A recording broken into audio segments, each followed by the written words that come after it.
নমস্কার বন্ধুরা, আমাদের আরও একটি নতুন ভিডিওতে আপনাদের স্বাগত জানাচ্ছি। আজকের ভিডিওতে রয়েছে প্রেসার কুকারে ঝরঝরে বাসন্তী পোলাও, যা বানাতে লাগবে কম সময় এবং খেতেও হবে দারুণ। তাই বন্ধুরা, ভিডিওটি সম্পূর্ণ দেখার অনুরোধ রইল। আর ভিডিওটি যদি ভালো লাগে তবে লাইক, শেয়ার, সাবস্ক্রাইব করতে ভুলবেন না। তো চলুন রান্নাটি দেখে নেওয়া যাক।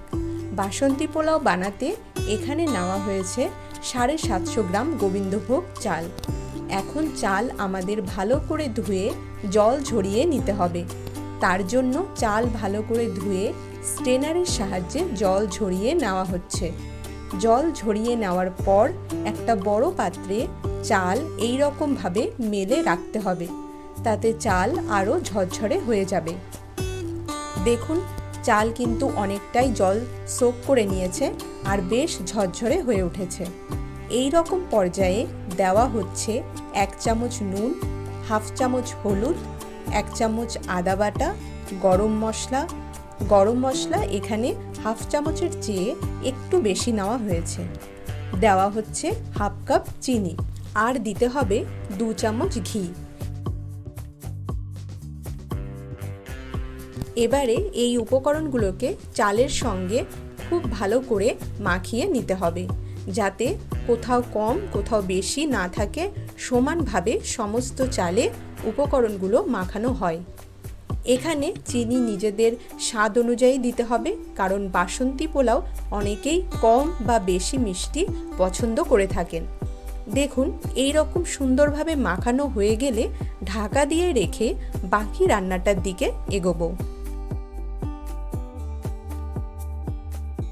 এখানে প্রেসার কুকার গরম করে দেওয়া হচ্ছে 2 থেকে 2.5 চামচ পরিমাণে ঘি গরম করে গ্যাসের ফ্লেম মিডিয়ামে রেখে দিতে হবে 3 থেকে 4টে তেজপাতা, 7 থেকে 8টা লবঙ্গ, 4 থেকে 5টা এলাচগুলো একটু ফাটিয়ে নিতে হবে, কয়েক টুকরো দারচিনি।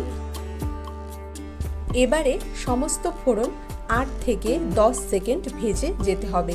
এরপরে এই রান্নায় যে কাজু ব্যবহার করব সেই কাজু ভেজে নিতে হবে।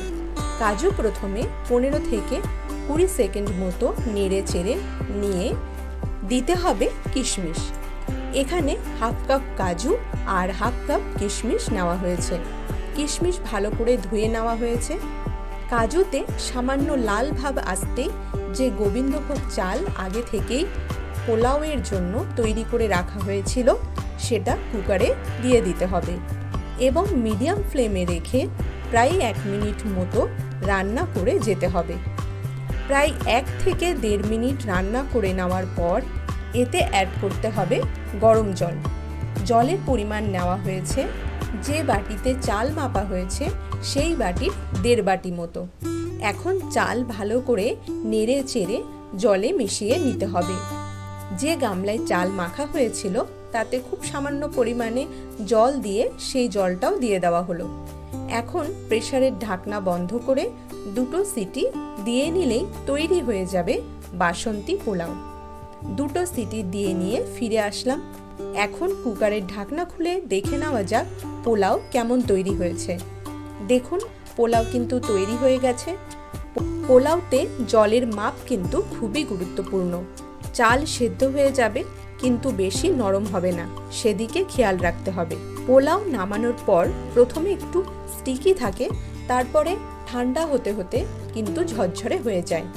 দেখুন বন্ধুরা, কিছুটা ঠান্ডা হয়ে যাওয়ার পর কিন্তু অনেকটাই ঝরঝরে হয়ে উঠেছে। এটা কিন্তু চাইলে লাঞ্চ বক্সেও প্যাক করা যেতে পারে।